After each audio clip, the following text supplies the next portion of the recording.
In the ancient city of Babylon, under the golden rule of Persia, there lived a man whose faith would be tested by fire and fang alike. His name was Daniel.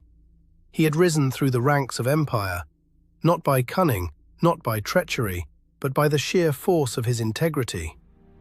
King Darius himself trusted Daniel above all others, placing him as one of 3 governors over the entire kingdom. In a court of whispers and ambition, Daniel stood apart, a man of God in a world of men. But power invites envy, and envy breeds conspiracy. The other officials watched Daniel with bitter eyes. They scoured his record for fault, for scandal, for any crack in his character. They found nothing. Daniel was blameless, and so they turned to the one thing they knew he would never abandon: his faith. They approached the king with flattering words. "O King Darius, live forever. Let it be decreed that for 30 days, anyone who prays to any god or man except you, O king, shall be thrown into the den of lions." And Darius, swayed by their praise, signed the decree into law, a law that, under Persian custom, could never be undone. Daniel heard of the decree. He knew its purpose.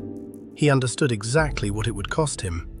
And yet, when the hour of prayer came, Daniel climbed the stairs to his upper room, opened his window toward Jerusalem, toward the city of his ancestors, toward the temple of his God, and he knelt. 3 times a day, just as he always had. He did not hide. He did not whisper. He prayed, openly, defiantly, not in defiance of the king, but in devotion to something far greater. The officials did not have to wait long.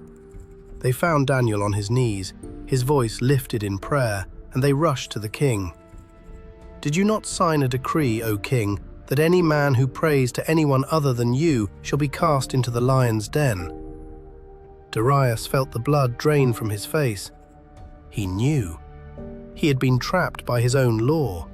All day long, the king labored desperately to find a way to save Daniel. But the officials pressed him. "Remember, O king, the law of the Medes and Persians cannot be altered." With a heavy heart, Darius gave the order. As Daniel was led away, the king spoke, his voice barely a whisper.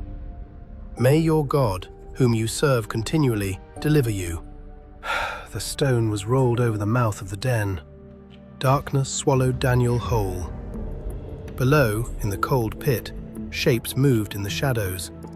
The low rumble of lions breathing, the scrape of claws on stone. Eyes, gold and gleaming, watching from every corner. The beasts circled, their powerful forms closing in around him. But Daniel did not cry out. He did not cower. He knelt on the cold stone floor, just as he had in his upper room, and he prayed. Then, a light. Faint at first, then blinding. A figure descended into the pit, radiant, immense, terrible in beauty. An angel of the living God. The angel stretched forth his hand, and one by one, the lions stilled. Their jaws sealed shut. Their fury dissolved into peace. They lowered themselves to the ground around Daniel, like lambs resting beside a shepherd. And in that dark den, heaven itself stood guard. At the first light of dawn, King Darius rose from a sleepless night and ran to the den. His voice echoed against the stone, cracked with grief and desperate hope.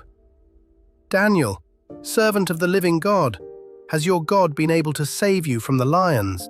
And from the darkness below, a voice answered, calm, steady, unbroken. "O king, live forever. My God sent his angel and shut the lions' mouths. They have not hurt me, because I was found innocent before him, and before you, O king, I have done no wrong." Darius wept. He ordered Daniel lifted from the pit at once, and when they drew him out, there was not a scratch upon him, not a mark, not a wound. His God had delivered him. King Darius issued a new decree, not born of flattery or pride, but of awe. He commanded that in every part of his kingdom, all people must tremble and fear before the God of Daniel. For he is the living God, and he endures forever. His kingdom shall not be destroyed. His dominion shall never end. He rescues and he saves. He performs signs and wonders in the heavens and on the earth. He has rescued Daniel from the power of the lions. And Daniel prospered in the reign of Darius and in the reign that followed. A man who knelt before God and stood before kings. A man who proved in the deepest darkness that faith, true faith, is never in vain. If this story moved you, hit that subscribe button and ring the bell so you never miss a video. Leave a like if Daniel's faith inspired you, and check out our profile for more incredible stories and links you don't want to miss. Until next time, stay faithful.